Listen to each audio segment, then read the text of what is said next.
Que prazer falar com você nesse dia tão especial.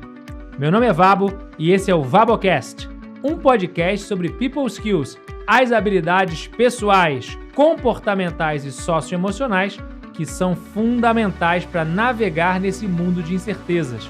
Vamos juntos? Maravilha! Sejam bem-vindos a mais um VaboCast e hoje eu estou com um convidado mais do que especial. Ele é CEO da MDR Saúde, uma das empresas líderes da distribuição de dispositivos médicos, cursou Administração de Empresas pela Universidade de Ribeirão Preto, MBA em Gestão Empresarial pela FGV e é meu amigo, meu colega de Harvard, fez o OPM, fomos da mesma turma, fomos do mesmo Living Group.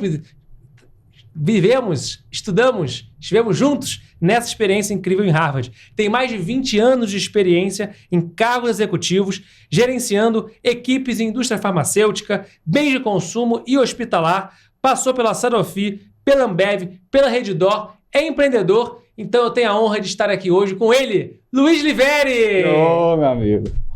Que prazer recebê-lo aqui no VaboCast. Prazer todo meu, uma honra estar aqui com você. Obrigado pelo convite. A honra é toda minha. Poder nos reencontrar. Você tá vendo certo, hein? É meu irmão gêmeo. Olha aí, ó. Só falta o olho verde em mim. Meu irmão muito mais novo, diga-se de passagem. Muito bom.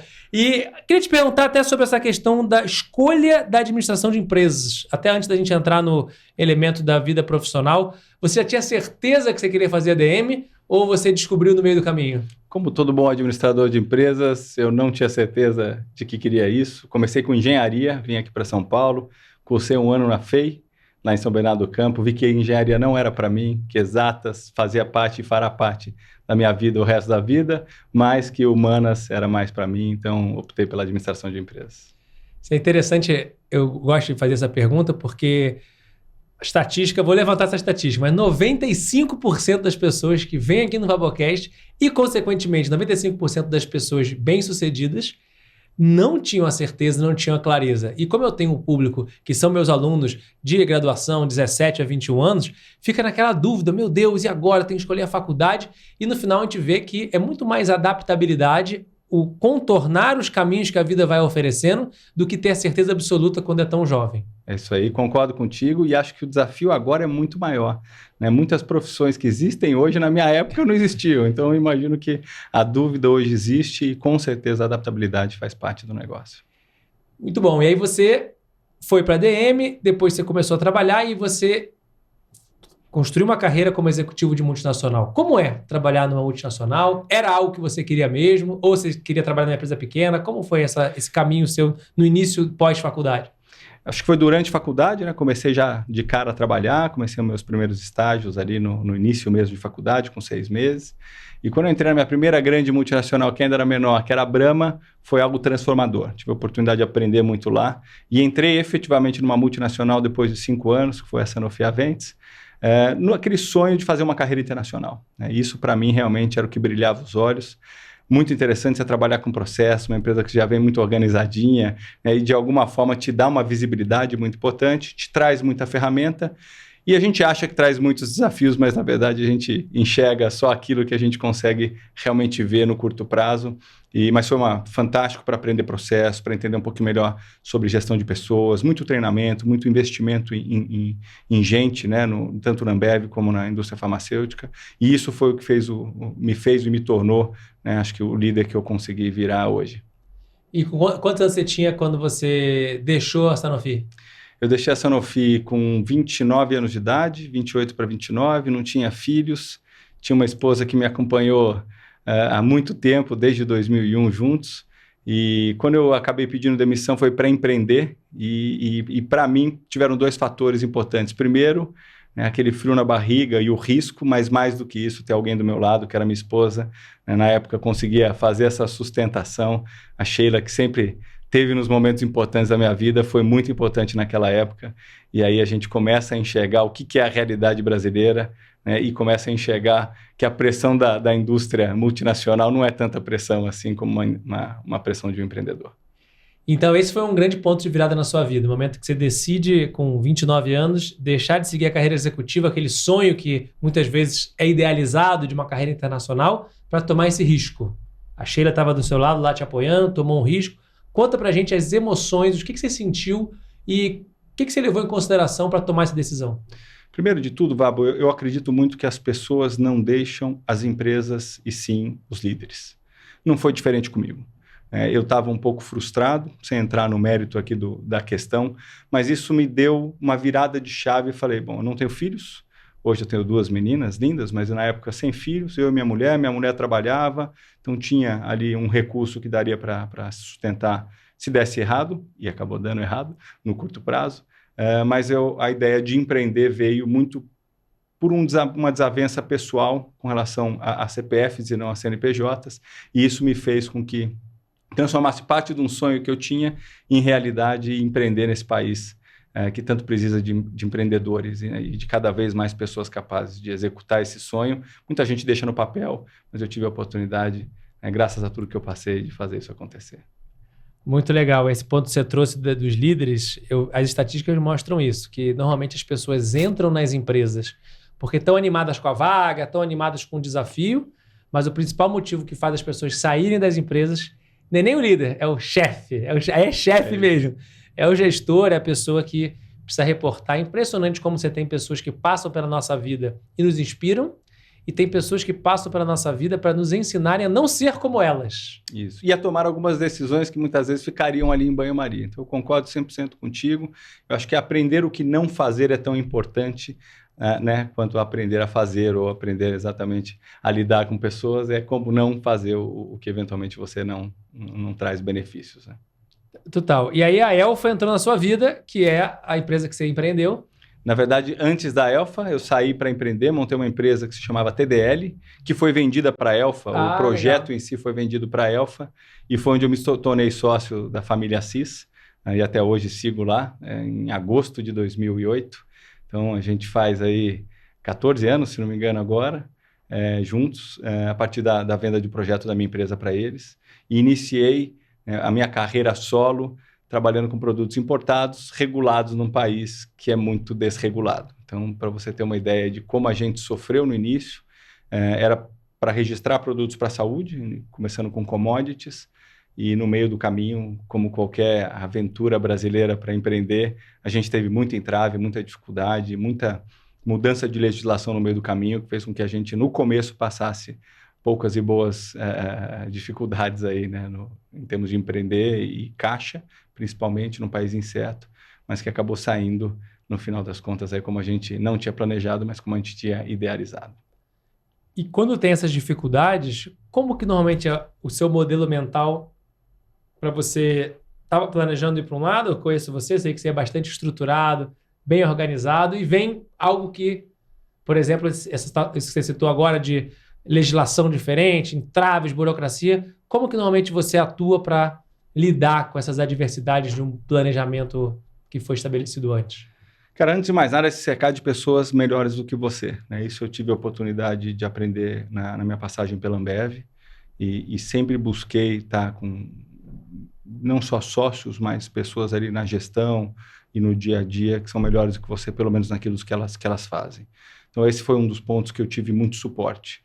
Basicamente, a gente teve uma mudança de legislação no meio do jogo, né, e a gente estava all-in e acabou seguindo com isso, mas um negócio que era para começar a acontecer em 3 meses demorou 1 ano e meio.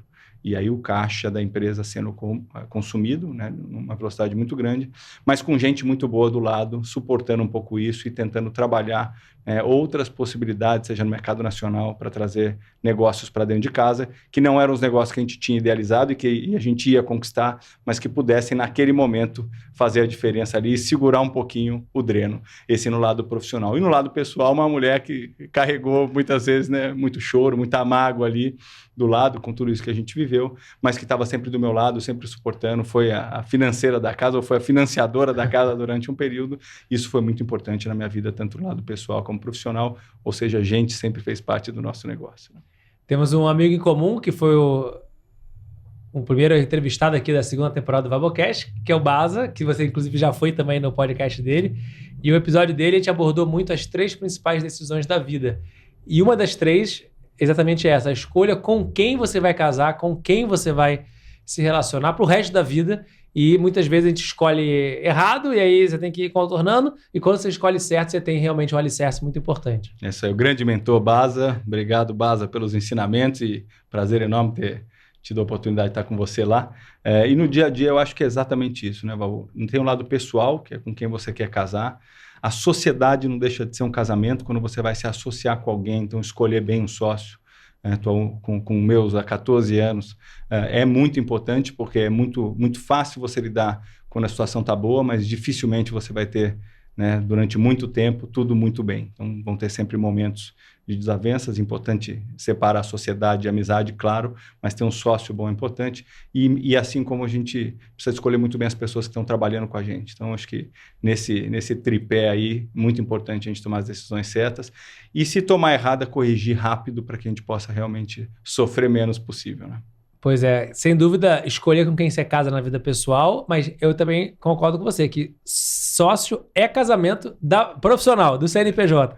Então, que dicas que você passa para quem está assistindo a gente, que está buscando empreender ou que está buscando se associar a alguém profissionalmente? Que dica que você dá para escolher um bom sócio?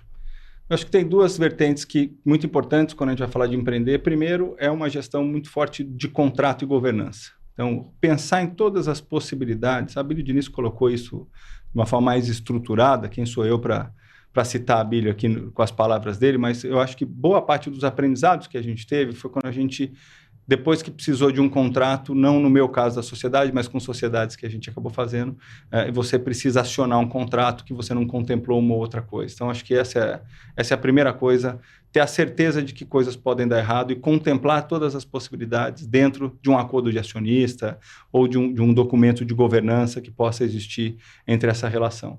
E a outra coisa se essa pessoa tem outros sócios, conversar com esses sócios, trazer um pouquinho de experiência da prática mesmo, né? Não ter pressa para fazer qualquer tipo de coisa, até porque uma sociedade, assim como um casamento, ela é planejada para durar muito tempo.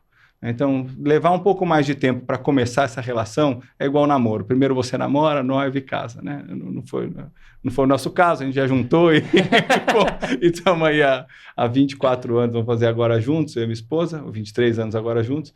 Mas eu acho que é isso, né? É ter uma fase de experimentação, que é o que a gente chama, vai morar junto primeiro, ver se você se sente bem com a pessoa. Acho que a sociedade é a mesma coisa, né? Se você já trabalha com a pessoa há muito tempo e vai entrar numa sociedade, cuidado sempre com as questões legais em si, documentos, acordo de acionista, mas se não, tenta conviver um pouquinho, trabalhar um pouco antes de assinar um termo que possa eventualmente te prender ou te prejudicar num curto, médio prazo de espaço de tempo, né?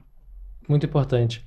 E em relação às pessoas do time, que dicas que você dá? Quais são os elementos principais que você observa para quando alguém vai contratar, quando você vai contratar alguém para trabalhar com você?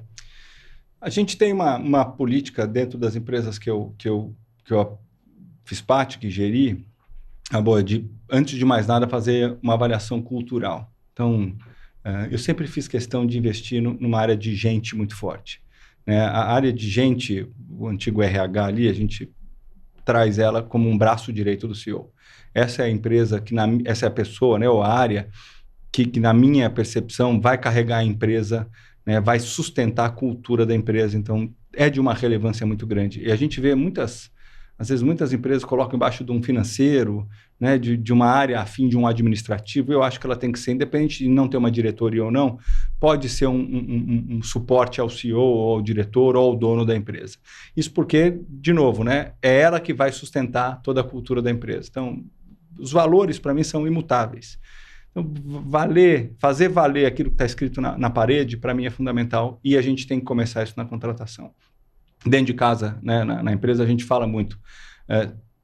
Se a gente não fizer uma pré-seleção muito bem feita, o turnover ele vai existir e é muito mais caro você trocar do que você investir um pouco mais de dinheiro ali no recrutamento e trazer pessoas que estão mais aderentes à cultura e que possam aprender o dia a dia, né, do que eventualmente trazer alguém muito experiente, vide nosso Boris, né, alguns casos do Rob Parkinson, né, na HBS, mas eu acredito muito nesse formato, né, trazer pelos valores e desenvolver as pessoas ali junto com a cultura da companhia.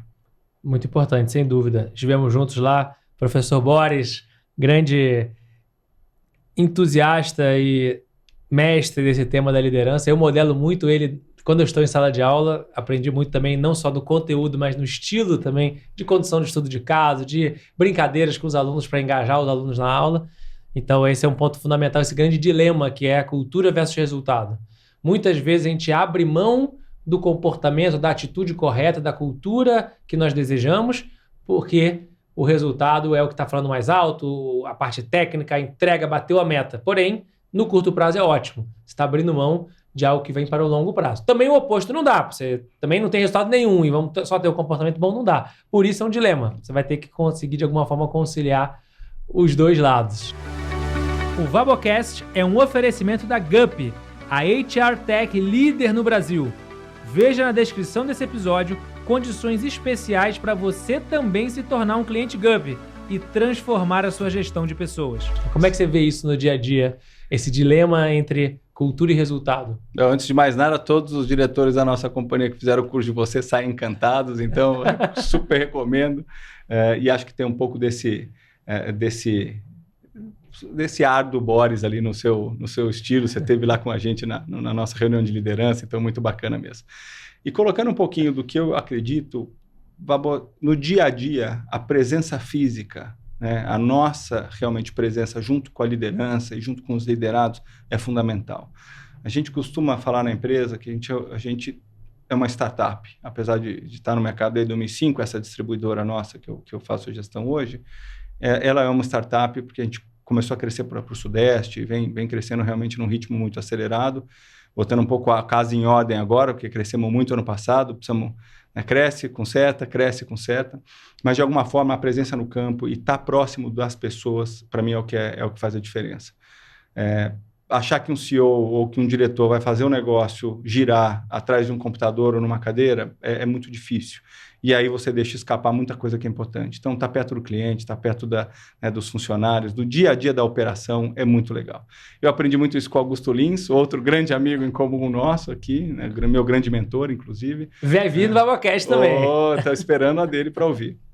E também tive uma passagem com um grande amigo meu que falava muito de fazer experiências em loco. Então, por mais que eu tenha dificuldades de tempo, às vezes sentar na cadeira de alguém que está fazendo uma cotação, entender a dificuldade daquela área, daquelas pessoas, é fundamental para você tentar trazer cada vez mais conhecimento para dentro de casa, né, para dentro da tua pessoa física, para poder permear isso, e com isso avaliar as pessoas que estão com você. Uma coisa é você, numa avaliação 360, numa avaliação direta, nem que seja 180, você lê um relatório. E a outra coisa é você passar um dia com um vendedor, com um assessor, ficar um dia com televendas, trabalhar um pouquinho com o teu gestor ali para entender como é que ele faz a gestão, é fundamental para o todo. Além das ferramentas simples de feedback, que eu entendo que fazem parte da nossa rotina, mas o feedback diário, constante, aquele dia a dia, o suor, aquela barriga no balcão, para mim não tem preço. E é dali que eu acho que eu tiro a maior parte das minhas conclusões ali, se a gente está no caminho ou não. É como o Baza chama cheiro do asfalto. Cheiro do asfalto. Cheiro do asfalto. Feedback, sem dúvida, a principal ferramenta de liderança. E não só o feedback formal, mas principalmente, você comentou, que é a cultura de feedback. O feedback informal no dia a dia, essa troca, essa conexão, esse canal de diálogo que foi estabelecido entre líder e liderado é chave para antecipar eventuais situações. E aí, então, você sai da Sanofi, empreende a TDL, vende para a Elfa, se associa à família Assis, e aí chega um momento em que o grupo recebe private equity. Isso aí. E como foi, então, esse primeiro momento em abrir esse leque para ter outros sócios e depois acabou tendo a saída desses sócios? Então, conta pra gente o começo e depois o fim dessa sociedade com um grupo de private equity. Legal. A gente teve, dentro de um modelo de plano estratégico que a gente acabou desenhando na época da Elfa, já estava à frente da companhia, né, quando incorporaram a empresa que eu fundei, a gente entendeu que o mercado ia se consolidar. A gente foi atrás dos private equities, smart money, né, para poder trazer dinheiro para dentro de casa e poder realmente implantar um plano de crescimento por consolidação via aquisição. Então, a gente queria consolidar o mercado, olhando o mercado para fora, se enxergava que isso ia acontecer, e a gente queria ser o percussor disso. Conseguimos fazer isso num período muito rápido, com um ano a gente tinha algumas propostas em casa e acabamos resolvendo trazer um private equity que já tinha uma estrutura mais sólida no país. Isso foi muito positivo, principalmente no que tange a capital humano. Hoje a gente tinha mais recursos para trazer gente, foi onde eu consegui montar minha melhor área de gente, gestão, trazer realmente gente um pouco mais estruturada, né, e parruda para o negócio, com um diretor financeiro um pouco mais estratégico, e mais do que isso, entender um pouquinho das outras investidas, aumentar e melhorar o nosso patamar de governança. Aí um aprendizado enorme. No que tange a M&A, para mim foi uma escola, né? A gente tinha feito pequenos M&As ali, mas não num modelo amplo como esse, então foi uma escola, um aprendizado muito grande. Mas também, ao mesmo tempo, a hora que você começa a enxergar modelos, que é um pouco da transição, já entrando na tua segunda fase, um modelo de private equity é um modelo de mais curto prazo. E não o private equity que a gente escolheu, né, que tem uma admiração muito grande, mas qualquer private equity é um modelo de mais curto prazo. Então, quando você é empreendedor, você tem o seu filho criado e de alguma forma você enxerga que aquilo teve um começo que você fez, um meio que está sendo trabalhado ali, mas o fim não é mais com você, é algo que assusta ou me assustou. Assusta o empreendedor nato ali, aquela pessoa que tem uma paixão muito grande pelo negócio e que tem uma visão de longo prazo. E alguns investimentos que você acaba fazendo durante o private equity acaba trazendo, né, benefícios de muito longo prazo, ou seja, não são feitos, você traz um pouco do negócio para curto prazo. Olhando essa minha realidade, que foi um grande momento de inversão da minha carreira, eu defini que eu não queria mais trabalhar com private equity naquele momento, né? O nunca é muito distante, mas naquele momento eu enxergava que eu não era a melhor pessoa para fazer uma saída ou para transitar dentro de modelos de mais curto prazo. E aí acabei optando por sair, fiz uma transição como manda realmente a bíbliazinha da transição. Ficamos 10 meses em transição, achamos uma pessoa para ficar no meu lugar, depois fiquei 1 ano no conselho. Mas para mim aquele choque de realidade de um private equity dentro de uma organização foi muito grande. E aí eu optei por trabalhar isso dentro de mim e seguir a minha carreira. E foi mais ou menos no momento que a gente se conheceu lá no OPM, então estava no momento de transição. Eu tive o grande privilégio de ter um mentor nas minhas caminhadas, né, com o pé quebrado lá para comer um japonês, então eu acabei sugando bastante do seu conhecimento aí, e da tua amizade, claro, mas eu percebi que aquele era um outro momento de transição, né? Então a saída da multinacional para empreender foi um grande momento e esse foi um outro momento de transição muito marcante na minha carreira. Então vamos falar da OPM. Bora. Como foi para você, primeiro, ser aprovado para estudar em Harvard? Para mim foi um grande sonho. E como foi o OPM? Que nós já tivemos aqui também, Nathalie Klein já esteve conosco, Augusto estará em breve. Então, muito bacana poder também... A Ilana também foi é uma turma mais recente, também esteve com a gente aqui no Vabocast. São representantes aí desse curso que nós fizemos, onde nos conhecemos. E que seria eternamente grato por conhecer você e pela oportunidade que foi estudar lá. Conta pra gente como foi o OPM para você. Um grande sonho. Assim, vai para Harvard, foi lá do interior de São Paulo, aquele menino de Ribeirão Preto. Quando eu tive, na verdade, foi uma provocação do meu sócio, do Elmo. Eu estava querendo fazer o CEO da FGV, que era o que cabia, né, no final das contas, ali no bolso. Ele falou, não, pô, você já ouviu falar no OPM? Já ouvi falar, quando estava meio que na moda, começando o livro do Sonho Grande, né? Mas eu já tinha ouvido falar para a história do Brito. E aí ele falou, não, cara, vamos... Pô, não tenho grana para fazer o OPM, né? E eu faço sempre um investimento meu, comigo mesmo, dentro de ensino, que é o que eu acho que ninguém tira da gente. Ele falou, não, pô, a empresa vai bancar para você. Mas antes você tem que passar. E aí, então, o processo em si...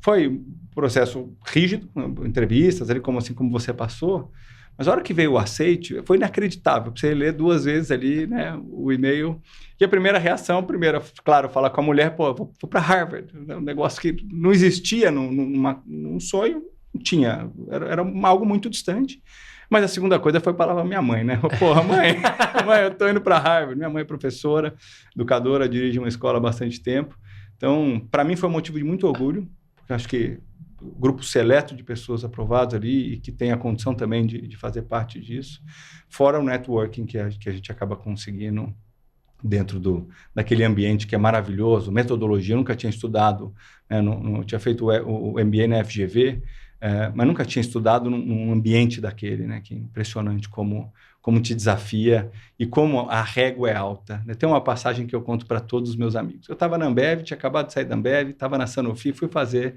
um MBA na GV. com toda a humildade, Vabo, eu cheguei lá no MDV, eu era média alta. Então, eu estava sempre ali no porquê. Pô, eu tinha vindo de empresas bacanas, que tinham culturalmente, né, a adesão a ensino, sempre desenvolvimento. E a hora que eu cheguei no OPM, eu era média baixa. Você fala, pô, é muita gente boa. É impressionante como a régua é alta. Isso foi o que mais me marcou. Né? Então, o meu sócio até falava, pô, você vai para lá, você não vai ser. Eu falei, não, pô, tem que ler um monte de case, tem que estar. Porque você vai ser pego ali uma hora na pergunta e você está num ambiente muito desafiador ali, né? Muito competitivo e, ao mesmo tempo, de sabedoria assim, incrível. Os professores que a gente teve e a oportunidade de ter feito não só amigos, mas o curso ali, para mim, foi algo inimaginável. E quais foram um ou dois principais aprendizados do curso que você chegou e implementou de imediato na sua carreira ou no seu negócio? Eu não posso deixar de falar do Boris. Então, o Chasing Stars foi o primeiro livro que eu li dele, né? A gente acabou ganhando nas aulas. E acho que as práticas que ele coloca, né? Os cases que a gente acabou trazendo para o dia a dia ali da empresa depois, fizeram a diferença. E a minha diretora de gente na época conseguiu absorver uma partezinha, porque eu saí, né, do OPM ali encantado com aqueles ensinamentos dele. Então, ele, para mim... de novo, a gestão de talentos, a gente mudou performance de bônus, os estágios tinham realmente um upside, trazer gente de baixo, né, para poder fazer parte do negócio, reformulamos o nosso programa de trainee, né, com base em alguns ensinamentos ali, então logo no primeiro ano já saíram coisas boas ali. E um outro que para mim é um ídolo até hoje é o Deepak, assim, em termos de negociação, assim, é um privilégio ter podido ficar 3 anos com ele, né, no período, e em alguns momentos eu fiz algumas consultas com ele ali no offline, ele sempre respondendo. Pô, ensinamentos de dia a dia práticos que minha mulher que não me ouça, mas até hoje a gente usa para negociar com a família, né, com a esposa, com as filhas. Mas brincadeiras à parte, a gente acha, eu tinha feito diversos cursos de negociação, mas assim, muitos pela empresa, sozinho. Área comercial, né, que foi onde eu nasci. Agora lá, igual ao que a gente fez ali, realmente não tem. E são habilidades que eu busco até hoje e que eu tenho nas minhas anotações, os partners até hoje ali para poder consultar e realmente em grandes negociações estar muito bem preparado. Então, isso foi uma das coisas que a gente começou a fazer muito forte. Antes de ir para uma grande negociação, 2, 3 rodadas, vamos preparar, vamos usar todas as ferramentas disponíveis.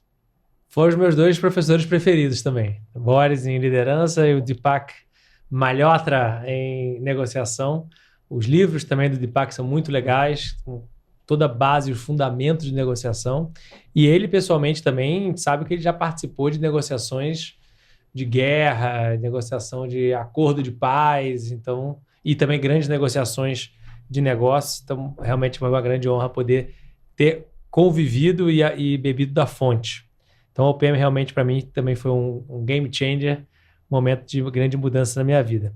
E aí você se forma no OPM, nós nos formamos juntos no OPM, e aí você continuou na área da saúde. O que você fez depois? Continuei na área da saúde, como eu comentei, quando eu resolvi sair da Elfa, fizer uma transição como mando figurino. Aí a gente tinha inaugurado um hospital em 2016, 13 de maio de 2016, em João Pessoa, na Paraíba, e levei a família toda para Paraíba. A gente estava buscando um gestor no hospital e eu topei o desafio de ser esse gestor. E aí, em 2019, a gente foi para Paraíba. Eu, minha mulher, mais uma vez, a Sheila do lado. Agora, dessa vez, com 2 crianças e mudamos para aquele paraíso que é João Pessoa. Então, 2019, você se muda para João Pessoa. E, por acaso, 2020, acontece alguma coisa aí na história da humanidade que... E você estava tocando um hospital quando irrompe a pandemia. Como foi essa experiência de estar na linha de frente da pandemia? Bom, foi um dos momentos mais críticos da minha vida, não só da carreira. É impressionante como a gente consegue aprender muito na prática. E aí eu falo que ali eu tive um MBA, Master mesmo, em gestão de crise. Quando a gente faz o lockdown, dia 23 de março, a gente estava assinando um M&A de um laboratório no dia que deu o lockdown. Então, aí ninguém sabia se cumprimenta com a mão, se não cumprimenta, como é que é. Mas não tinha nada de pandemia ainda. Você só tinha um alarme. E vai durar só 2, 3 semanas, porque somos um país tropical. Isso não vai chegar por aqui, fiquem tranquilos.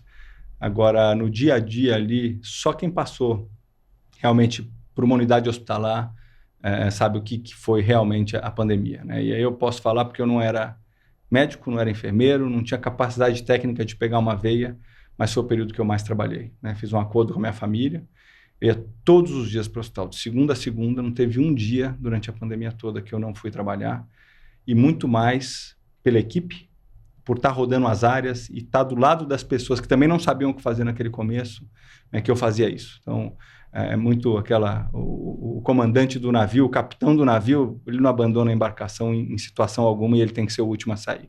Então, eu fui o primeiro a me colocar à disposição ali, na linha de frente mesmo, e a gente passou, graças a Deus, ileso, né? Muitas perdas, como todo lugar, mas a gente tinha um hospital novo, que tinha condições de ser feito 2 fluxos separados. Eu tinha do meu lado uma pessoa fantástica, a doutora Daniela Pagliari, que é para quem eu sou grato até hoje. A quem eu sou grato até hoje foi minha diretora de operações. Me ajudou muito a construir um modelo que fosse realmente vencedor para o todo. Muita gente ali, para não esquecer o nome de ninguém, mas muita gente do meu lado que realmente fez a diferença no dia a dia, das pessoas mesmo. Mas mais do que isso, né? Mais do que isso, o suor de quem estava ali no dia a dia fez muita diferença para a população paraibana. Decisões que eu nunca achei que eu fosse ter que tomar, e acho que não vem ao caso aqui para não ter que, né, entrar em detalhes, mas foram tomadas ali com suporte de pessoas. E aí, mais uma vez, é aquela grande, grande vantagem e, ao mesmo tempo, alívio de você estar com gente boa do seu lado. Porque se eu não tivesse um diretor médico, um diretor de operações, os meus sócios apoiando ali no dia a dia, teria sido muito mais difícil do que foi. Não foi absolutamente nada fácil. Mas as pessoas que estavam com a gente, o time que a gente tinha formado, estava muito engajado e muito empenhado em salvar vidas. Porque, no final das contas, você tem que estar mais preocupado dentro de um hospital com a vida dos outros do que com a tua própria vida. Claro que você precisa colocar a tua máscara antes de ajudar o próximo, que eram as medidas de segurança que a gente tomava, mas, no final das contas, a gente tinha uma população inteira para cuidar e realmente foi um momento muito difícil, mas de muito aprendizado. Já que foi inevitável o momento, a gente colheu muito aprendizado durante esse período. Não foi curto e durou muito mais do que 3 meses e sofremos muito mais do que a gente achou que fosse sofrer enquanto população. Isso me deu foi motivo de muito orgulho poder ter ajudado também a população paraibana e me deu o privilégio de ter um título de cidadão paraibano. Então, isso trouxe também como reconhecimento uma parcela aí de um paulistano. Hoje eu tenho 2 cidadanias aqui brasileiras, uma paraibana e uma paulistana. Muito legal, muito legal. E, quer dizer, legal pelo desfecho positivo, mas muito duro realmente ter passado por isso. E sem dúvida é um aprendizado bacana aí que você traz da liderança presente, né? Ou seja, você não é médico, mas pelo fato de você estar à frente do hospital e estando presente lá com todos os protocolos de segurança, garantindo que a linha de frente estava bem assistida, o resultado ele é o melhor possível, dado um cenário de bastante dificuldade. Aquele início da pandemia, o pessoal não sabia ainda se realmente ia durar 2 semanas, 3 meses, ou se ia ser para sempre, se era o Walking Dead, né, que o mundo ia acabar ou não, uma coisa temporária. Mas conforme as incertezas vão saindo da mesa, os fundamentos ficam, né? Esses fundamentos é que são muito importantes. Conheça o meu livro, Falar em Público é para você. Perca seu medo, desenvolva sua oratória e aprenda a ouvir melhor. Mais informações na descrição desse episódio.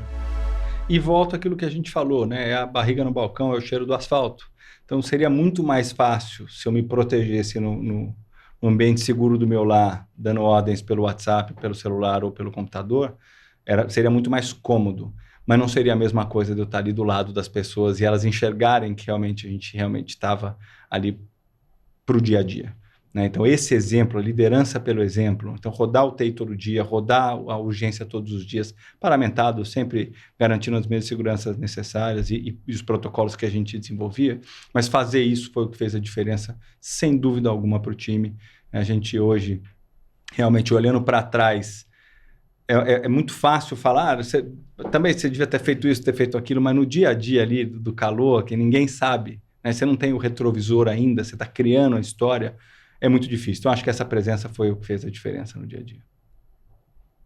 Muito legal. E quanto tempo você ficou na Paraíba? Fiquei até 2022, a gente ficou tocando o hospital, acabamos fazendo um negócio com um grande sócio, que mais uma vez aí trazendo sócios bons para dentro de casa, que foi a Redditor. Acabamos fazendo um negócio com eles em agosto de 2021.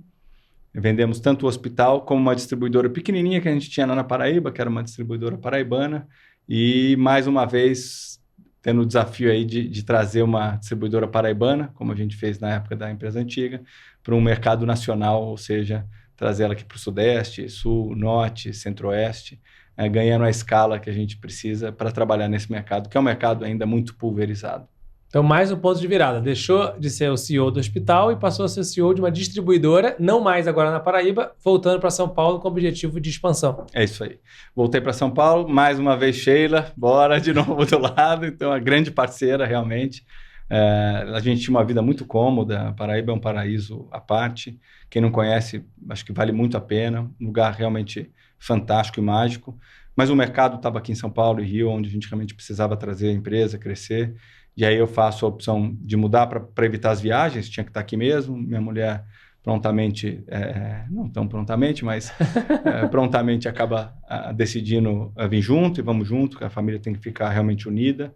A minha filha mais nova, a Letícia, o mesmo nome da sua filha, até hoje é brava comigo, porque ela passou mais tempo da vida dela na Paraíba do que aqui, então a nossa paraibaninha. A Isabela se adaptando um pouco melhor, apesar da gente ter bastante amigos aqui, fica muito tempo lá, mas mais um ponto aí, com certeza, de mudança na carreira. Primeiro, trazendo de novo uma empresa pequena, a gente era uma empresa de 20 funcionários, hoje a gente tem 250 funcionários em 2 anos, para nacionalizá-lo, ou seja, permear o nosso país, que não é pequeno, a partir da Paraíba. Ainda mantemos a sede lá, nosso headquarter é lá, mas a ideia foi descentralizar, trazer time e realmente trabalhar esse mercado dentro das maiores regiões do país. E com isso a gente cresceu bastante e não teria tido isso sem o apoio dos nossos sócios, tanto a Redditor como a família Assis ali no dia a dia. Tivemos um crescimento estratosférico, agora botando a casa em ordem para dar cada vez passos mais sólidos. Estive lá com o time MDR, mandar um abraço aqui pro pessoal, prazer enorme participar com vocês. E quais foram os principais aprendizados, então? Sair de 20 pessoas para mais de 200 em 2 anos. Como é que é essa expansão estratosférica, esse crescimento exponencial? O que você dá de recomendação para quem esteja passando ou vai passar por isso? Eu acho que tem 2 coisas aqui que a gente tem que colocar olhando gente, falando só de pessoas. Primeiro, como é que você contrata num ritmo alucinado, porque você precisa sair de 20 para 100 rápido, são 80 pessoas. Para você trazer 80 pessoas, você vai analisar, sei lá, 8 mil currículos. E ainda não tinha chat GPT, estava começando, então você tinha menos recursos tecnológicos. Então, esse é o primeiro ponto, de trazer gente realmente temporários, trazer empresas para te suportar nesse modelo, porque 2 pessoas que fazem a parte de recrutamento de seleção, que hoje dá conta, porque é mais um turnover, mais uma outra vaga, do que naquela época. Então, essa é a primeira coisa, trazer gente boa que vai te suportar nesse crescimento. E a segunda tem certeza que você vai errar. Para trazer 100 pessoas a mais para dentro de casa, em um período de 3 meses, é muita gente. Então, você vai errar. Isso é fato. Até porque tem muita gente que é muito boa em entrevista, mas no dia a dia não se adapta. Você tem as questões ali de pressa para poder permear o mercado. E como o nosso negócio é muito comercial, precisava de técnicos em campo, fazendo instrumentação cirúrgica. Você precisa de gente habilidoso, mas, de novo, retomando aqui, a gente precisa de gente alinhado com a nossa cultura. Então, sabendo que você vai errar, é importante você ter ferramenta para avaliar e corrigir esse erro muito rápido, para que ele não prejudique. Primeiro, o seu cliente, claro, que é quem vai, no final das contas, pagar a tua folha de pagamento, vai pagar o teu salário, mas no final das contas também não prejudicar a cultura, porque uma pessoa que não está adepta à cultura e que quer contaminar, ela acaba contaminando 10, 15. Então, trazer gente para te ajudar a contratar e ter a rapidez e a velocidade de trocar, para mim, são 2 coisas fundamentais. Aprendizados valiosos, hein? Anotem, porque isso vai ajudar vocês nesse processo. Não tem muita literatura sobre isso, né? Você tem a literatura sobre empresa já está estável, já está administração. Você tem um pouco mais de literatura. O que mais tem é essa, administração. Depois tem um pouquinho de literatura sobre começar do zero, empreender, startup. E quase não tem literatura sobre scale-up, sobre como que você faz o blitzscaling, o hypergrowth, o exponencial.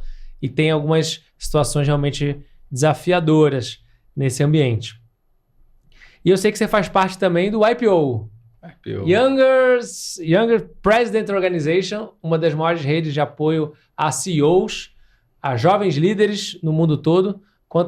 Foi onde você conheceu o Basil, inclusive. Exatamente. Conta pra gente qual que é o aprendizado e por que você faz parte dessa rede e como é que isso impacta o seu dia a dia. O YPO é uma rede hoje mundial, né, que foi fundada nos Estados Unidos a partir de um jovem CEO que assume a presença de uma grande companhia com a ausência dos pais, ou do pai. Então, foi formado um board para ele, para garantir que ele pudesse ter algum trilho. Então, tudo começa, acho que uma história que a gente começa a enxergar as possibilidades ali, quando você olha o YPO. Eu conheci o YPO em Harvard. Quando voltei para o Brasil, várias pessoas, vários amigos CEOs, mas alguns amigos CEOs faziam parte da organização e eu fui chamado para entrar na organização. Eu acho que tem duas grandes frentes, né, que fazem do YPO algo único e que realmente transformam a vida das pessoas. A primeira delas, com certeza, é o fórum. Ou seja, você tem lá um ambiente seguro, onde você tem um mini board, tanto pessoal como profissional, com uma segurança muito grande sobre tudo que é tratado ali, um sigilo absoluto, e que realmente transcende um pouco essa solidão que é a vida de um CEO, de um C-level. Então, e não só pessoal como profissional, porque no dia a dia você acaba levando muita coisa do pessoal. Então, acho que esse é um ponto muito relevante do todo. E o segundo é o learning que te traz, né? A gente tem muitos eventos voltados para CEOs, para YPOers, que é onde a gente consegue, primeiro, nivelar. Você está num evento como a Singularity, que eu fiz só para YPO, você está lá, você sabe que você está num ambiente interessante e muito aberto, além de conhecer muita gente bacana e realmente o Baza e outros incríveis amigos aí que eu acabei fazendo na rede. Ainda teve essa também, porque você estudou na Singularity, né? Que eu vi lá. É isso aí. E o que você aprendeu? Porque teve uma hype da Singularity, negócio, nossa, extraordinário de disrupção, depois caiu isso um pouco.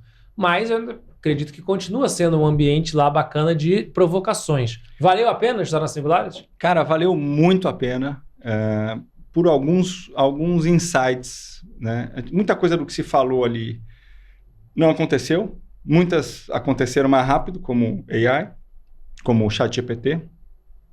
Mas mais do que isso, as provocações que surgiram ali, a partir de não só carro autônomo, a partir de devices que estão médicos e dispositivos que realmente vão começar a detectar doenças muito mais precoces, desenvolvimento da neurociência, né, em uma escala muito maior. Mas como pai, a provocação de que nós não estamos prontos, a nossa educação, nas nossas faculdades, nosso ensino fundamental não está pronto para preparar os nossos filhos para o futuro. E que futuro é esse? É incerto. Então, parte do que eu acredito muito veio de lá, dessas provocações. E quando você enxerga a história num passado recente, 1950, que a gente acabou não vivendo, mas é recente, porque eles passam ali, eles contam toda essa história, esse filme passado, com certeza eu tenho medo, né, de falar, pô, eu quero que minha filha estude para o vestibular. Não é isso que vai fazer, na minha visão, a diferença, né? E teve uma das sacadas que vieram ali do Peter, quando ele foi fazer o fechamento, que foi uma pergunta exatamente dessa: como preparar os filhos para a universidade? Ele falou, cara, prepare para a vida, dando valores, mostre o que é certo, né, e tente encaminhá-lo, porque você não está preparado para ensiná-lo para a profissão, para a próxima profissão. Que a gente pode até ser que esteja ou não, mas é muito mais fácil não estar do que estar. Então, um pouco dessa provocação, minha mãe é educadora, voltei de lá encantado, falei, pô, mãe, você tem que fazer. Ela foi a primeira turma da CSU Brasil, acabou fazendo de lá, saiu de lá alucinada também, como educadora. Minha mãe tem 72 anos hoje, vai fazer agora em dezembro, e isso mexeu com ela também no quesito educadora, né? Ela é diretora, ela é pedagoga, e eu tenho certeza de que a gente precisa reconstruir enquanto cidadão aí a nossa educação para as crianças que estão vindo aí, e aí uma das maiores preocupações enquanto pai, de como, né, preparar os filhos para o futuro que a gente não sabe qual é. Então vamos puxar esse gancho aqui, que é um outro ponto de virada na sua vida, que foi a paternidade. Isabela está com quantos anos? 11 anos. E a Letícia? 9. 9, 11 e 9. Boa. Então, você sabe que você é meu mentor em vários temas e esse é um dos principais temas que eu recebo mentoria sua. Então, me explica, como que você, então, prepara Isabela e Letícia?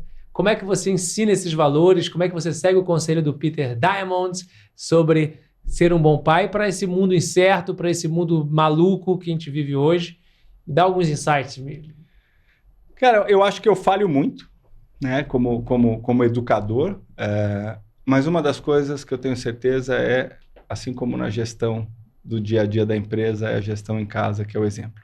Uhum. Então, a gente é muito apegado aos nossos valores em casa, né? Então, temos uma vida regrada, muito próxima das crianças. Eu fui ter filho velho, já estava com a minha esposa há bastante tempo, então a gente já curtiu o que precisava curtir. Hoje a vida é da família mesmo, dificilmente a gente faz uma viagem sem as crianças juntos.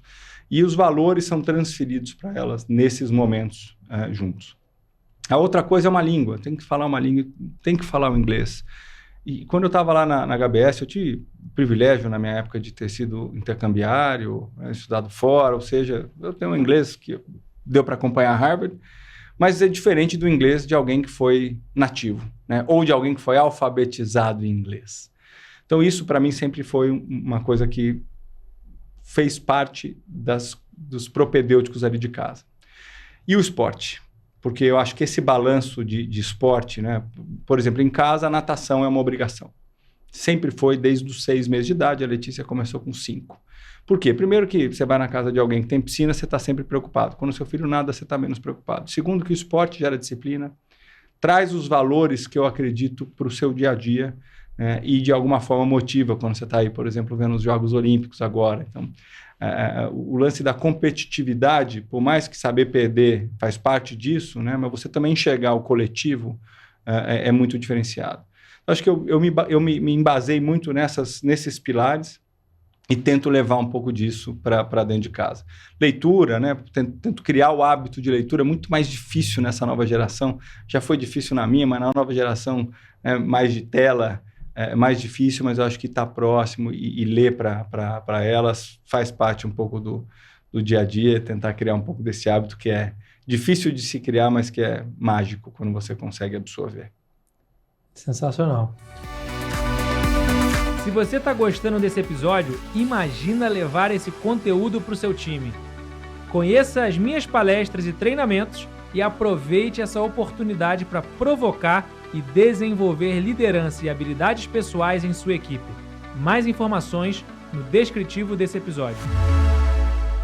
Teve alguma situação que marcou a sua educação como pai, da Sheila como mãe, em relação a essa questão dos valores? Alguma passagem que você usou aquela situação para reforçar algum valor específico que vocês gostam de trabalhar com elas? Um exemplo que você possa compartilhar com a gente? Teve recentemente, quando a gente estava numa viagem, olha aqui, ó, eu achei. Né? Eu achei, não, a gente não achou, não é seu, filho. Tá dentro do saguão do hotel, é de alguém, é isso, né? Não, pai, mas estava aqui, tá, não, mas vamos perguntar se essa pessoa perdeu. Então, não é mais aquele negócio de o achado não é roubado, não é isso, né? E também não foi isso que veio. Mas ensinar pelo exemplo e até colocar, né? Eu ouvi uma vez de um grande mentor ao caminho de um restaurante japonês lá na Harvard Square, que a empatia não é você se colocar no lugar do outro, né? Ou agir como você gostaria de que a outra pessoa... Não, é como você gostaria de ser tratado. Não, pelo contrário, é tratar as pessoas como elas gostariam de ser tratadas. Então, tentar se colocar realmente no lugar da pessoa, e não, eu trato os outros como eu gostaria de ser tratado. Isso não é empatia. Então, trouxemos um pouquinho disso, foi muito fácil ensinar esse pequeno valor para o todo. E a outra coisa que a gente pratica no dia a dia, a gente é muito próximo dos avós também, é o respeito aos mais velhos. Uhum. A gente perdeu um pouco nessa nossa cultura, acho que muito mais brasileira. Você tem ainda o europeu, que tem muito valor ligado a essa questão, mas eu particularmente tenho fui criado assim, respeito aos mais velhos, para mim, é uma das coisas que, além de você poder absorver muita coisa do passado, que muita gente julga que não é necessário mais hoje, mas parte dos valores estão aí, isso é uma coisa que a gente, dia a dia, faz, e meu sogro e minha sogra estão em casa, então, no dia a dia, a gente precisa, às vezes, dar uma cutucada nas crianças que não estão tão acostumadas. Muito legal. Integridade, chave, respeito. Sabe que tem... Eu provoquei também a minha esposa para a gente fazer o nosso quadrinho de valores da família. Porque na empresa tem, né? Então vamos fazer em casa também. E aí começamos a debater e tal, e esses são 2 que aparecem. É porque a Letícia está com 1 ano e meio, então está muito novinha ainda para já... É claro que nos exemplos do comportamento sim, mas para entender lá o quadro ainda não. Mas quando ela estiver um pouquinho mais velha, a gente vai sentar com ela, vamos fazer a reunião de feedback, vamos pegar todas essas práticas de empresa, dar uma adaptada, numa frequência também diferente, mas tentar se inspirar. Então essa questão de integridade é número 1, ética, integridade, honestidade, falar a verdade, respeito aos mais velhos, aos mais novos, ao pai, à mãe. Todo mundo tem que respeitar todo mundo, e isso inclusive as diferenças, né? Porque é fácil você respeitar quando é igual a você, mas as diferenças também é importante. Muito, muito bacana. Aprendi mais uma com você agora, vai ter quadrinho de valores em casa aí. Sheila, já a gente está praticando mais uma.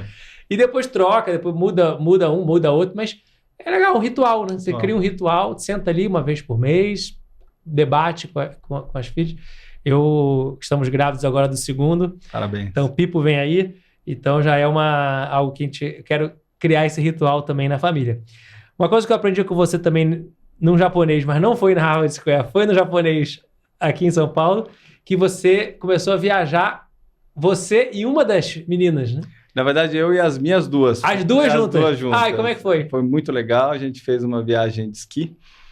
A mãe não é muito adepta ao esqui, eu faço snowboard, as meninas esquiam, e a gente sempre ia para Clube Med, acabava ficando caro demais para a esposa ficar lá parada, é um ambiente só de esqui, não é o grande... Tem a infra, né? É isso. E outra, não é para isso que estamos lá.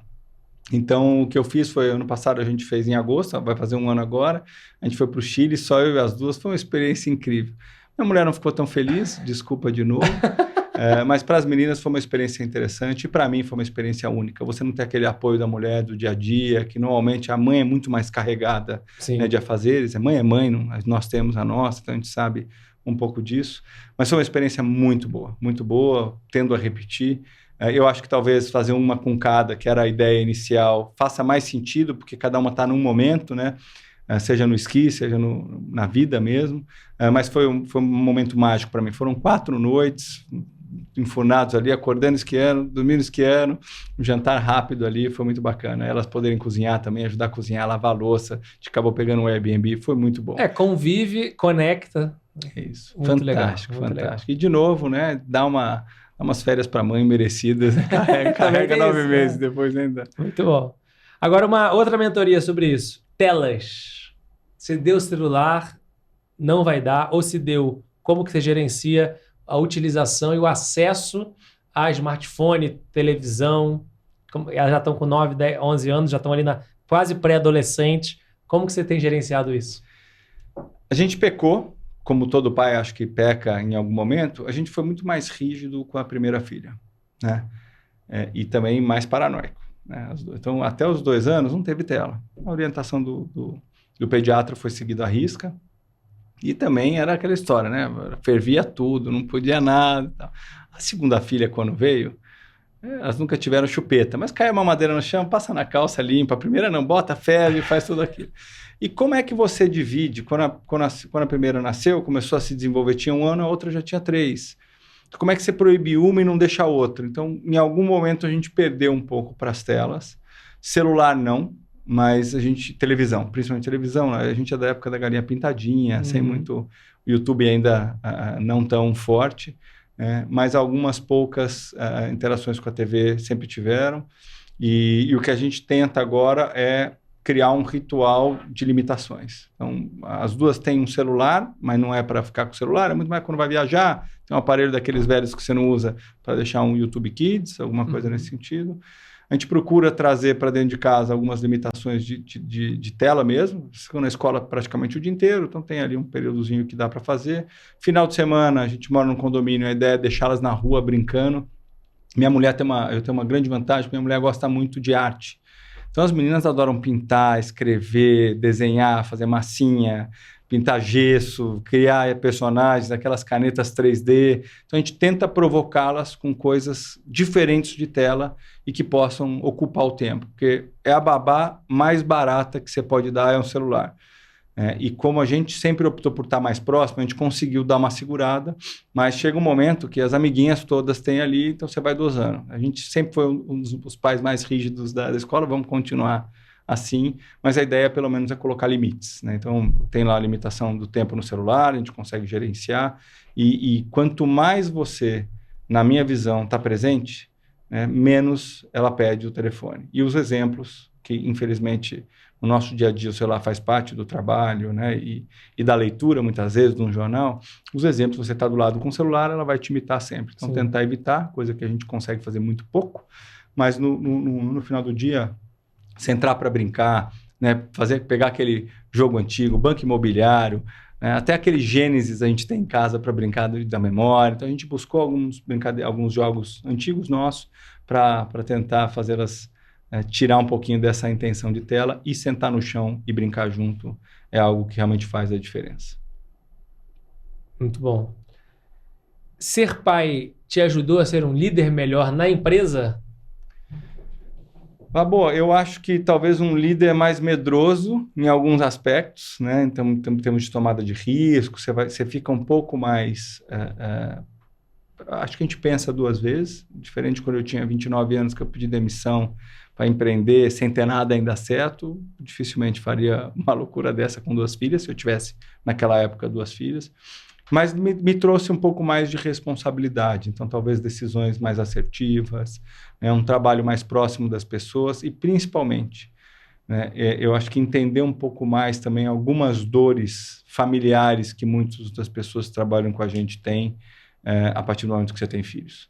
Então, um problema com o filho, né, um problema em casa ou de relação, faz parte do dia a dia das pessoas quando elas estão fora da empresa, mas impactam também no dia a dia da empresa. Então, isso com certeza me fez uma pessoa mais humana. Ser pai se tornou uma pessoa mais humana.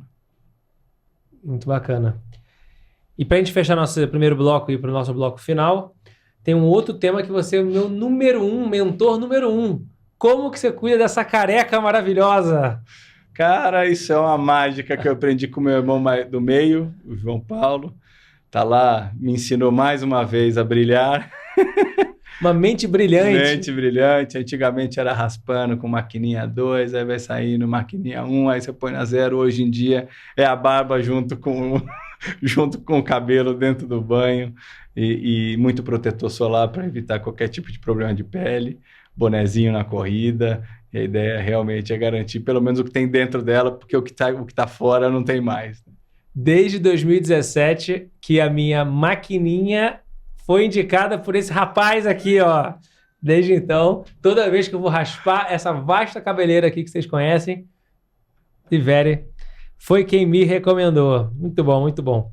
Vamos então para o nosso bloco final. Eu gostaria que você, por gentileza, nos recomendasse um livro. Qual é o livro que Luiz Liveri tem como sendo livro-chave na sua trajetória? Eu não sou uma pessoa muito de ler, então eu não leio romance, histórias, né, biografias, mas um livro que recentemente ganhei, inclusive, de um amigo, um grande amigo, do Rafael, indicação também do Fed, o almanaque do Naval Ravikant. Foi assim... É muito bom. Eu gostei muito desse livro também. Fantástico. E ficou de cabeceira. Eventualmente, de vez em quando eu pego ele, começo de trás para frente, de frente para trás.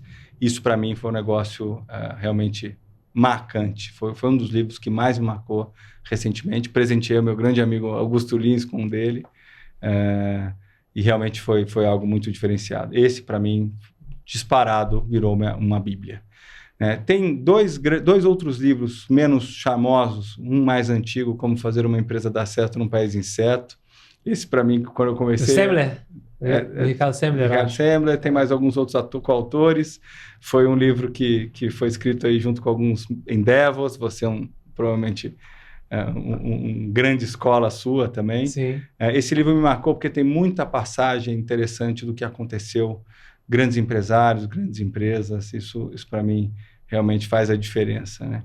E Built to Last, Feitas para Durar, também foi um livro muito legal. Jim Collins. Compara o primeiro com o segundo e nunca o melhor com o pior. Então, são 3 livros aí que marcaram esses últimos 2, 3 anos. Como Fazer uma Empresa Dar Certo para Dar Certo foi de 2008, para você ter ideia. Então, esse não foi tão recente, mas são livros que eu recomendo de carteirinha. O Almanac do Naval é bem legal mesmo. Eu li recentemente. Divide ali os 2 pilares, né, da prosperidade, do sucesso financeiro e o lado da felicidade, que seria o sucesso espiritual, não sei qual é o outro tema, do bem-estar, de você buscar esse equilíbrio nesses 2 elementos. E ele, como é investidor, ele reuniu... aliás, nem é ele mesmo que escreveu, é um compilado dos aprendizados dele que foi colocado para o público em geral. Inclusive, acho que foi um jornalista que escreveu. Exato. Inclusive, o Naval, ele liberou ele publicar em PDF, então você pode acessar de graça, ele mesmo entende que as coisas boas são para serem divididas, então acho que recomendo demais, muito bom. Muito bom, muito bom. Se você pudesse tomar um café com uma pessoa viva ou morta, quem seria essa pessoa que você receberia essa mentoria e qual seria a pergunta-chave que você faria para ela? Babo, eu acho que uma das pessoas que eu mais admiro, de novo, vem de Harvard, estou falando de pessoas inatingíveis, porque o café com você eu tomo e eu já fiz um monte de pergunta. Café com o Augusto eu tomo e já fiz um monte de pergunta. Mas pessoas que normalmente me chamam muita atenção são os 2 professores ali de Harvard, né? E o Naval, depois que eu li o livro, seria muito interessante encontrá-lo e tentar trazer, né, para dentro de casa um pouquinho da verdade ali do todo, porque o livro deve ter sempre uma outra coisa que deixa escapar. Mas para o Boris, eu traria um pouquinho, queria entender um pouco melhor a trajetória dele, uma pessoa que veio da Rússia, né? Um russo, um dos caras mais... Bielorrússia, um dos melhores remunerados de Harvard, um cara super concorrido. Como é que chega nisso, né? E como é que ele transcende isso para a gestão de pessoas, né? O brilho que ele traz para as aulas é aquilo que você falou, cara, é algo incrível. E para o Deepak, eu queria saber das piores negociações, o que deu de errado mesmo, porque acho que é no erro que a gente aprende muito. Então, se eu pudesse estar tomando um café com ele, eu faria essa pergunta, cara, qual foi a pior negociação que você já fez na tua vida, para tentar ver se eu tirava alguma coisa, porque as melhores a gente acabou sabendo. Sim. E estão nos livros aí, né? O que deu ruim? O que deu ruim? Exatamente. Muito bom. E se você pudesse escolher uma frase que você gosta muito, uma frase icônica, sua ou de alguém que você se inspira, e colocar essa frase no outdoor para o mundo inteiro poder ler essa frase. Um grande ensinamento em uma frase. Que frase seria que você escolheria? Vabo, é uma frase que eu uso há muito tempo. Todo mundo que já trabalhou comigo já ouviu pelo menos algumas centenas de vezes. Eu sei que não é minha frase, é de um autor. Não sei quem é o autor. Facilmente alguém que googar aí vai achar. Mas nem tudo que te trouxe até aqui vai te levar até onde você quer chegar. Isso eu uso muito na vida pessoal, eu uso muito na vida profissional, eu tento repassar um pouco disso, que os ciclos que as empresas passam, elas precisam de adaptabilidade. A gente fala um pouco disso, né? Então, fazer diferente em momentos diferentes é importante. Então, essa frase é um pouco marcante com todo mundo que passou por mim aí, já ouviu essa frase alguma vez. É um espírito da adaptabilidade. Você tem orgulho do que te trouxe até aqui, porém ciente da responsabilidade do que ainda tem pela frente. É isso aí. Muito bom. E existem 440 mil palavras na língua portuguesa. Que palavra define Luiz Liveri? Uma palavra que define você. Com toda humildade, humildade. Humildade. Eu acho que eu sempre pratico isso e tenho a certeza de que essa é uma grande vantagem de todo líder, né? Ser humilde faz parte do nosso dia a dia. E isso eu tento transcender um pouco para minhas filhas, seja no tratamento com as pessoas que prestam serviço de limpeza no condomínio, em casa, sejam aos presidentes de multinacional. Acho que a humildade cabe em qualquer lugar. Vem um pouco de berço, então acho que tem um pouco do viés familiar nisso, mas com toda humildade, eu colocaria humildade. Como que você faz para trabalhar a humildade na prática, no dia a dia? Porque você é a pessoa que tem resultados impressionantes.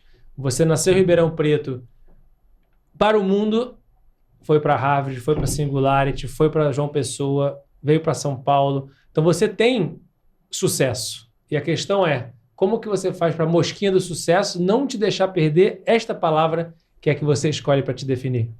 Eu começo não mostrando tudo isso a todo mundo. Então, se você... Uma pergunta que o Baza me fez. Se as pessoas quiserem te achar, ver o que você faz, não sou uma pessoa pública. Raramente eu faço aparições ali, na época da pandemia, uma outra entrevista, por questões óbvias.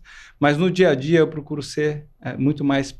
preservar a minha imagem, olhar um pouquinho do que está sendo dito de mim na internet também faz parte, mas eu não faço grandes publicações e não saio por aí colocando para todo mundo ver tudo isso que a gente faz. Então, parte disso não deixa de ser um viés que me garante, principalmente, tranquilidade nesse quesito humildade. Na hora que você quer mostrar muito, aparece arrogância no meio disso tudo. Então, eu procuro fazer esse trabalho no profile, independente de qualquer coisa, até porque eu não estou fazendo isso só por mim. Eu acho que tem muita coisa envolvida ali, tanto familiar como profissional, e além dos familiares que estão com a gente. Boa, boa. E eu sei também que você é um atleta. Você curte praticar esporte. Você citou aqui que é um exemplo que você dá também para as suas filhas na natação, nos outros esportes. Então, queria te perguntar como você cuida da sua saúde em geral e, especialmente, como é que você utiliza o esporte na sua vida. Legal. Cara, eu venho quando eu fui morar fora, tive a oportunidade de nadar pela Universidade de Michigan, pela escola que eu fiz lá quando eu tinha 17 anos. Então, eu fui atleta de ponta. Eu nadei a minha vida inteira, joguei polo aquático, fui do time de São Paulo de polo. E depois de algumas frustrações em época de faculdade, eu parei. Retomei depois que minha mulher ficou grávida, tá ali, eu sedentário, enxergando que se eu não cuidar da minha saúde, talvez eu não veja a minha filha e tudo que eu sonhei em acontecer enquanto pai, enquanto empreendedor, realmente acontecer. Então, eu coloquei a prática do esporte sempre na parte da manhã. Esse é um ponto, assim, crucial para mim. Eu começo o dia, hoje eu já corri meus 6 da segunda-feira, amanhã eu faço a minha natação às 6 horas da manhã, às 7 horas eu já estou bala para ir para a empresa. Isso porque a nossa rotina, o nosso dia, ele sempre consome. E achar uma desculpa no final do dia para não ir é muito fácil. Então, eu costumo trazer esse hábito para a parte da manhã. Eu coloquei corrida na minha vida porque, como a gente viaja e o ambiente é mais hostil no dia a dia, correr é muito fácil. Leva um tênis, um shorts, qualquer lugar do mundo que você for, você consegue correr 5, 6 quilômetros, muito mais para fazer a atividade em si. E isso traz uma oxigenação muito boa, endorfina, para as tuas tomadas de decisões para o seu dia a dia, na minha visão e na minha concepção, realmente faz toda a diferença. Além da disciplina, e do dia a dia ali, implantando o parte do que você faz no esporte, na tua rotina diária, é o que, para mim, carrega a massa do que a gente tem de entregar. Então você faz corrida e natação? Corrida e natação hoje. Todos os dias ou 5 dias na semana? Entre 5 e 6 dias por semana. 5, 6 dias. E musculação? É um dos desafios. Esse eu preciso colocar em prática. Não tenho prazer na academia.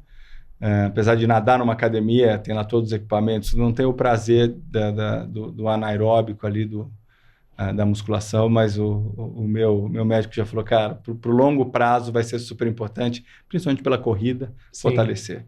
Então, é uma prática ainda que eu abandonei. E a corrida você está fazendo quantos quilômetros?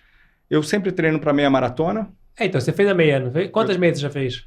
Acho que umas 10. 10 meias, que beleza. Fiz Ironman, fiz meio Ironman. Meio Iron Meio Iron, 70.2, treinei para 70.3, treinei para vários olímpicos. Assim, quando eu morei na Paraíba, era o paraíso. Falei, lá a gente fazia a transição do triatlon em casa, né? Você saía para nadar, voltava, trocava ali na garagem de casa. Era mas fantástico. treinava bike? Treinava bike também. Tudo ali na hora da Paraíba. Quando eu voltei para São Paulo, pedalar aqui é mais difícil, tem que pegar o carro, assalto. Então, eu optei por fazer esse duatlon meu e preciso encaixar só essa academia para poder fortalecer. Boa dica. Boa. Então, 70.3, triatlo está um pouco de lado agora é natação, corrida. E sempre eu coloco uma meia, porque como qualquer vendedor eu preciso ter um objetivo, então a planilhazinha do treino da meia, para a gente poder fazer o incremento. E a natação é um prazer que eu tenho. Eu me reencontrei, voltei a nadar esse ano, me reencontrei contando azulejo, como diria o amigo, não tem graça ficar contando azulejo.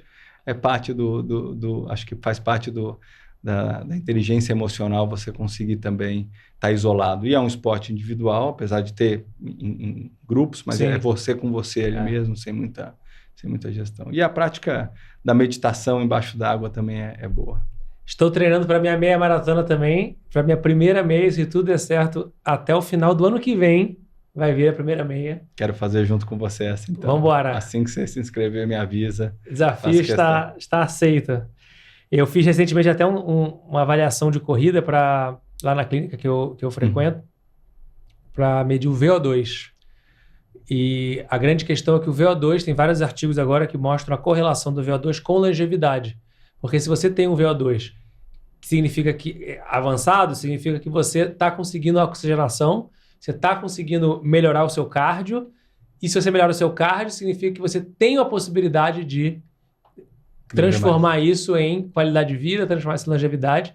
Então a corrida é a principal ferramenta para conseguir melhorar o VO2, conseguir a oxigenação e, consequentemente, ser um proxy de qualidade de vida e longevidade. Então, dá para conseguir de outras maneiras também, mas, sem dúvida, a corrida, tudo bem, tem um impacto, o joelho, tem que tomar cuidado com essa questão muscular, mas, do ponto de vista cardiorrespiratório, cardiovascular, é espetacular. E o Vabocast recomenda que todo mundo que esteja assistindo pratique o principal remédio de saúde, sem efeitos colaterais, como os remédios mesmo, que é a atividade física. É isso aí. Boa. O que é sucesso para você? Babo, eu defino o sucesso de forma coletiva, ou seja, dentro de uma organização que está dando certo, quebrando paradigmas, transformando parte do mercado e deixando um legado. Isso, para mim, é um sucesso. E o sucesso ele vem de diversas fontes. Uma parte dela é familiar, ou seja, filhos bem criados, de novo, né, no meu caso, com a minha esposa, do lado ali, então, vendo que eles estão aderindo aos nossos valores. E a outra na empresa, onde você tem gente crescendo, sendo promovida, se desenvolvendo, uma empresa de forma estruturada, que cresce sólida. Eu definiria sucesso nessa linha, não em uma palavra. E o que é felicidade para você? Felicidade são aqueles momentos de conquista, é uma endorfina sem o exercício físico, mas são as conquistas rotineiras, desde a presença dos filhos ali e no dia a dia, que acho que isso que é o mais importa, a saúde, né, poder brincar com elas e elas também muito bem. E no que tange a empresa é você enxergar as coisas indo para o caminho certo. Então, acho que felicidade é você entender que você está no caminho, independente da velocidade ou da ambição, é da forma. Né? Conseguir fazer as coisas avançarem de forma correta é muito mais importante, na minha visão, e me deixa muito mais feliz do que só conseguir avançar. Queria deixar aqui a câmera aberta para você deixar seus contatos, para quem quiser te acionar para qualquer tipo de negócio ou de mentoria. E também dizer o que vem pela frente, quais são os próximos projetos, é uma meia, do ponto de vista da empresa, o que vem aí de novidade.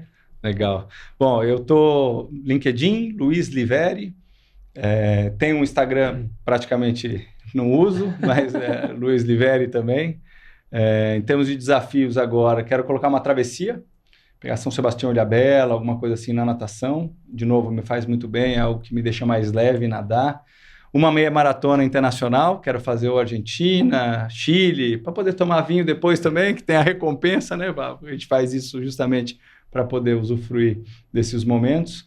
E no que tange a empresa, eu acho que, de novo, estruturar, consolidar o que a gente vem fazendo agora, organizar a nossa base para poder realmente continuar fazendo o que a gente se propôs a fazer, que é transformar esse mercado de distribuição de medical device. Esse é o grande desafio que a gente tem pela frente enquanto empresa, e eu, enquanto profissional, tenho certeza que fazer parte disso, trazendo gente boa para trabalhar com a gente, é o que vai fazer a diferença. Daqui a pouco vai ter um novo curso aí, tenho certeza que você não para, né? Então daqui a pouco já tá vendo qual é o novo curso, qual é a nova fonte de aprendizado. Queria deixar de presente aqui para você, pela generosidade sua de doar seu tempo, sua sabedoria, uma lembrança aqui do Vabocast, o meu livro e esses brindes aqui, tanto a caneca quanto o caderninho, a caneta. É um oferecimento da Tangram. Mandar um abraço aqui para o Prieto, nosso patrocinador aqui do Vabocast. Se você quiser também ser cliente da Prieto, que é líder da Tangram e do Prieto, que são líderes de presentes e brindes corporativos. Dá uma olhada aqui na descrição do episódio, que tem 10% de desconto para você na primeira compra. Agradecer também a Gup, nossa patrocinadora oficial aqui da segunda temporada do Vabocast, nossos amigos lá da Gup, que são a empresa líder da gestão de pessoas hoje no Brasil. Se você quiser também ser cliente Gup, 15% de desconto para você aqui na descrição do episódio, para você também transformar a sua gestão de pessoas. Agradecer o seu tempo, a sua disponibilidade e deixar mais uma vez aqui a câmera aberta para você deixar sua mensagem final. Um grande compilado aqui. O que você gostaria de deixar de aprendizado para os nossos ouvintes do Vabocast? Antes de mais nada, agradecer os presentes. Quando você lançou seu livro, eu comprei 30, distribuí pelas empresas. Tenho o meu autografado em casa, então aquele morre comigo. Mas mais do que isso, queria agradecer você, Vabo, pela amizade, né? Não só a você, mas todas aquelas pessoas que permeiam essa nossa querida OPM Livers. E como dica, eu acho que cultivar essas pessoas que realmente a gente faz a questão de eventualmente encontrar, é o que move, na minha visão, a nossa vida olhando para frente. Por mais que às vezes a gente fique sem falar 1, 2, 3 meses, quando fala, é o que realmente motiva, né, em termos de negócio e em termos de amizade. Então, eu queria agradecer a tua amizade aqui, parabenizar pelo trabalho, agradecer por ter tratado todos os nossos diretores ali com muito carinho no seu curso. E eu quero a tua dica. Qual que é o próximo curso que eu vou fazer? Estou precisando ir para fora me reciclar.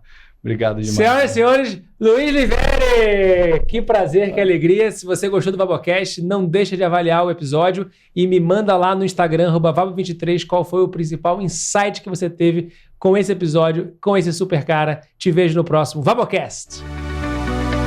O Vabocast é um oferecimento da Gup, a HR Tech líder do Brasil. Não se esqueça de avaliar o episódio, compartilhar com seus amigos e me seguir no Instagram, @vabo23. Até o próximo Vabocast!